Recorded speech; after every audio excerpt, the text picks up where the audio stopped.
So hello everyone, आज हम लोग स्टार्ट करने जा रहे हैं अपने पाइथन कोर्स का सबसे पहला लेक्चर। तो ये लेक्चर बहुत ही बेसिक रखेंगे, समझेंगे प्रोग्रामिंग क्या होता है, पाइथन क्या होता है, यूजेस क्या है। तो चलो सबसे पहले अपने कोर्स का प्लान देख लेते हैं कि कैसा रहेगा।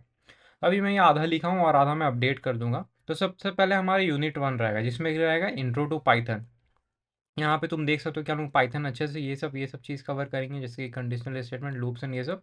तुम ये सब बाद में चेक कर सकते हो, मैं डिस्क्रिप्शन बॉक्स में इसका ये लिंक दे दूंगा, ये नोशन साइट का। और हाँ, जैसे सब पाइथन कोर्स होता है उसमें क्या चीज़ बोलते हैं, ऊप्स कंसेप्ट तक पढ़ा देते हैं। यूनिट टेस्ट, पाई टेस्ट, ये सब क्या होता है वो सब नहीं बताते। तो मैं इस प्लेलिस्ट में ये सब भी कवर करूँगा, unit test, pytest and some of the design patterns also. तो चलो स्टार्ट करते हैं। सबसे पहले समझते हैं व्हाट इज प्रोग्रामिंग। प्रोग्रामिंग एक तरीका होता है जिससे हम लोग कंप्यूटर को बता पाते हैं कि उसे करना क्या है। सबसे अच्छा ये हम लोग एक बोल सकते हैं कि कंप्यूटर एक इंटेलिजेंट मशीन है, उसके साथ साथ एक बहुत ही डम मशीन भी है। ऐसा क्यों? क्योंकि ये वही करता है जो हम इसे बताते हैं। चलो अब देखते हैं कि प्रोग्रामिंग का ज़रूरत ही क्यों है। तो फॉर एग्जांपल लेट्स से कि हमें कैलकुलेट करना है। मान लो कि हमें फाइंड करना है कि what is the sum of 3 + 4। तो ये तो हम लोग इजिली कर सकते हैं, राइट? ये हम तुरंत बोल देंगे 3 + 4 = 7। But what if we want to calculate, अगर हमें कैलकुलेट करना हुआ 31425 मल्टीप्लाइड बाय 11523। ये भी हम कर सकते हैं, पर ये एज ए ह्यूमन हमें टाइम लगेगा कुछ, राइट? तो यहाँ पे हमें हेल्प होता है प्रोग्रामिंग का। We can do it, but it will take a lot of time.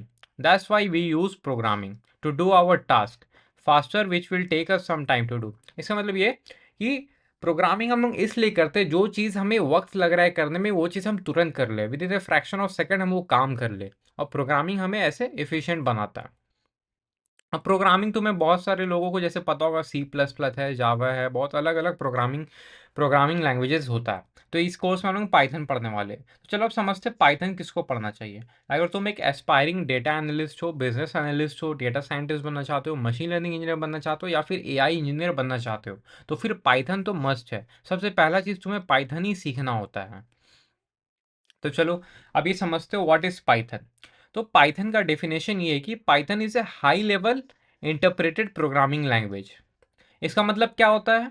High level का मतलब होता है means human readable and easy to understand. इसका मतलब ये होता है ये जो पाइथन लैंग्वेज है ना, एक ह्यूमन रीडेबल है और बहुत ही आसान है समझने के लिए। इसका मतलब क्या? अब जैसे तुम अलग अलग पाइथन अलग अलग प्रोग्रामिंग लैंग्वेजेस पढ़े होगे तो तुम्हें ये पता होगा कि उन सब में क्या हमें करली ब्रेसेस देना पड़ता है, सेमी कॉलन देना पड़ता है, ये सब चीज़ देना पड़ता है। पर पाइथन में ऐसा नहीं है। तुम सिंपल जैसे इंग्लिश होता है वैसे ही तुम पढ़ जैसे बोलते हो इंग्लिश, वैसे ही बस ये रहता है, सिंटैक्स इसका रहता है। इसमें करली ब्रेसेस ये सब देना इंपॉर्टेंट नहीं रहता, आई मीन देना नहीं पड़ता। इसलिए इसको बोला गया easy to write and understand language है, और ये बहुत ही एक आसान प्रोग्रामिंग लैंग्वेज है। इंटरप्रेटेड प्रोग्रामिंग लैंग्वेज, इसका मतलब क्या होता है? इसका मतलब ये होता है कि means executed line by line. ये जो प्रोग्रामिंग लैंग्वेज है ना, पाइथन में क्या होता है ना, हमारा जो प्रोग्राम लिखते हैं वो लाइन बाय लाइन एग्जीक्यूट होता है।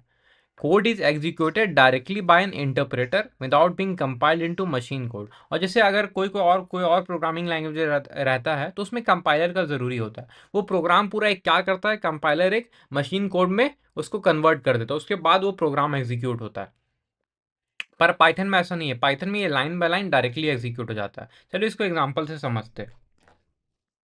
जैसे कि यहाँ देखो, हम एक पहले लाइन पे प्रिंट करें print my name is Ayan. दूसरे लाइन पे करें प्रिंट 1/0 इज अनडिफाइंड। ये तो पता है 1/0 इज अनडिफाइंड। यहाँ पे हम लोग ये लिख दिए डबल कोट्स में, डबल कोट्स में यानी कि एक स्ट्रिंग है। ये सब हम लोग आगे पढ़ेंगे स्ट्रिंग क्या होता है, ये सब क्या होता है। यहाँ पे 1/0 हम कैलकुलेट कर रहे हैं। ये मेरे को एक एरर देगा क्योंकि 1/0 अनडिफाइंड होता है, इसका कुछ वैल्यू नहीं होता है। और प्रिंट करें यहाँ पे तीसरी लाइन पर क्या हम लोग, सम ऑफ 1 + 2 इज 1 + 2। तो देखो जैसे कि मैंने बोला है कि लाइन बाय लाइन एग्जीक्यूट होता है, तो ये पहले ये रन होगा, फिर ये रन होगा, फिर ये रन होगा। चलो रन करके देखते हैं।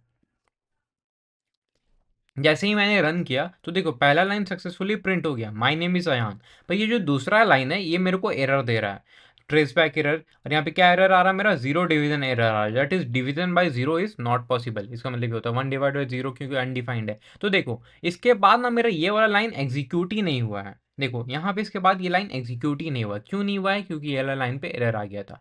और यहाँ पे ये पहला लाइन एग्जीक्यूट हो गया था क्योंकि यहाँ तक सब ठीक था। और वही दूसरे प्रोग्रामिंग लैंग्वेजेस में क्या होता है ना, जब तुम कोड लिख गए दिए हो, रन कर दिए हो, तो कंपाइल करता है पहले मशीन कोड में। तो रन होने से पहले ही वो मेरे को एरर बता देता है कि कहाँ कहाँ पे एरर है। और प्रोग्राम रन नहीं होता है। ये उस केस में क्या, माय नेम इज अयान, ये भी प्रिंट नहीं होता। पर यहाँ पे लाइन बाय लाइन एग्जीक्यूट हो रहा है, तो पहले ये लाइन एग्जीक्यूट हो गया, फिर यहाँ पे आया, देखा एरर है, बोला अच्छा यहाँ पे एरर है, तो यहाँ मेरे को यहाँ पे एरर दे दिया, और फिर तीसरा लाइन प्रिंट नहीं हुआ। चलो एग्जाम्पल से समझ, चलो इसको देखते हैं, अगर हम इसको हटा देंगे तो क्या होगा। मान लो ये लाइन को मैंने हटा दिया, अब क्या होगा, गेस करो, ये दोनों लाइन प्रिंट होगा या फिर नहीं होगा। यहाँ पे अगर हम करेंगे तो देखो, ये दोनों लाइन प्रिंट होगा, पहले होगा माय नेम इज अयान और दूसरा में होगा सम ऑफ 1 + 2 इज 3, क्योंकि यहाँ पे एरर नहीं है, पहले ये लाइन एग्जीक्यूट हुआ फिर ये लाइन एग्जीक्यूट हुआ। ये ऐसे ही है, सिंपल है। चलो अब आगे देखते हैं। यहाँ पे देखो मैंने बताया है Python is a dynamically typed programming language. अब ये डायनेमिकली टाइप्ड का मतलब क्या होता है? डायनेमिकली टाइप्ड का मतलब ये होता है ना, पाइथन में अगर आप कोई वेरिएबल बना रहे, वेरिएबल क्या होता है, किसी भी चीज़ में अगर हम वैल्यू स्टोर कर रहे हैं, और वेरिएबल का मतलब वो वैल्यू बार बार वेरी करेगा, मतलब अलग हो सकता है, वो बार बार अलग अलग वैल्यू ले सकता है। तो डायनेमिकली टाइप्ड का मतलब ये होता है कि वेरिएबल का हमको डेटा टाइप नहीं बताना पड़ेगा। फॉर एग्जाम्पल यहाँ पे देखो, यहाँ पे मैं एक वेरिएबल बनाया हूँ एक्स, इसमें मैं एक वैल्यू स्टोर कर रहा हूँ 10, तो पाइथन खुद ब खुद समझ जाएगा, अच्छा ये एक्स एक वेरिएबल है जो एक इंटीजर वैल्यू ले रहा है 10, क्योंकि ऑब्वियसली 10 तो एक इंटीजर है। वैसे ही बात लो कि मैं दूसरे लाइन पे लिखता हूँ x equals to double quotes में आयाम, तो ये डबल कोट्स में है, तो मतलब ये समझ जाएगा, अच्छा पाइथन बोलेगा अच्छा ये स्ट्रिंग है, क्यों, क्योंकि ये डबल कोट्स में है। तो हमको यहाँ पे बताना नहीं पड़ता पाइथन को कि एक्स एक इंटीजर है या तो फिर एक्स स्ट्रिंग है। यहाँ पे जो भी हम वैल्यू पुट देते हैं ना, जो भी वैल्यू हम देते हैं कोई वेरिएबल को, तो पाइथन खुद समझ जाता है वैल्यू के बेसिस में कि ये इंटीजर है या स्ट्रिंग है या बूलियन है या फ्लोट्स है। ये अलग अलग डेटा टाइप होता है, हम लोग आगे वाले लेक्चर में पढ़ेंगे। अभी के लिए बस समझो कि एक पाइथन एक डायनामिकली टाइप्ड प्रोग्रामिंग लैंग्वेज है। इसका मतलब ये कि हमें उसको डेटा टाइप बताना नहीं पड़ेगा, पाइथन को वो ऑटोमेटिकली डिटरमाइन कर लेगा। अब चलो हम लोग देखते पाइथन का कुछ फीचर्स को।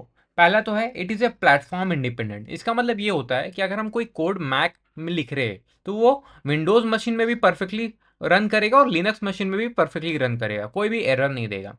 और सबसे मेन एडवांटेज ये होता है, अगर तुम एक data scientist, data analyst, business कुछ भी बनना चाहते हो, तुम्हें पता होगा पैंडास नंपाई का मेन इंपॉर्टेंट चीज़ है जो बहुत ही यूजफुल होता है। और पाइथन ये सब लाइब्रेरी को सपोर्ट करता है, इसलिए इतना वाइडली यूज्ड प्रोग्रामिंग लैंग्वेज भी बनते जा रहा है आज के दिन में। अब पाइथन का यूजेस क्या है, इसका बहुत सारा अलग अलग यूजेस है, जैसे तुम मशीन लर्निंग में यूज़ कर सकते हो, डेटा साइंस में यूज़ कर सकते हो, ये सब है। और use to create web application, ये वेब एप्लीकेशंस बनाने में भी यूज़ होता है, जैसे कि तुम फ्लास्क, डिजांगो जैसे वेब फ्रेमवर्क को तुम यूज़ कर सकते हो पाइथन के साथ में। और गेम डेवलपमेंट में भी काम आता है, साइबर सिक्योरिटी और बहुत ही अलग अलग जगह। तो मैं इस वीडियो में तुम्हें पाइथन का इंस्टॉलेशन एंड डाउनलोड करना नहीं बताऊंगा। तुम्हारा काम क्या है कि नेक्स्ट लेक्चर स्टार्ट होने से पहले तुम पाइथन डाउनलोड कर लो और वीएस कोड एक डाउनलोड कर लो। ये आईडीई होता है, वीएस कोड डाउनलोड कर लो कोई भी यूट्यूब से देख के एक लेक्चर। आप समझते कि देखो पाइथन का क्या है ना, हम लोग टर्मिनल से भी यूज़ कर सकते हैं और वीएस कोड से भी यूज़ कर सकते हैं। और जब पाइथन का टर्मिनल यानी कि विंडोज़ में अगर हो तुम तो कमांड प्रॉम्प्ट उससे यूज़ कर सकते हैं, तो फिर वीएस कोड का क्या दरकार है। देखो टर्मिनल में क्या होता है ना, टर्मिनल में अगर छोटा प्रोग्राम लिखना है, क्विक टास्क करना, हम लोग को छोटा मोटा सा कुछ काम करना है, तो वो तो सही है। पर अगर मैं industry grade, production grade project लिखना है तो वो टर्मिनल में पॉसिबल नहीं है, इसलिए। और वीएस कोड में क्या होता है, ये हमें क्या चीज़ बोलते हैं, सिंटैक्स हाइलाइटिंग, कोड सजेशन। अगर तुम को पायलट ये सब यूज़ करोगे गिटहब का, तो कोड सजेशन मतलब कि कोड ऑटो कंप्लीट हो जाएगा, तुम थोड़ा सा लिखोगे तो वो पूरा कंप्लीट कर देगा।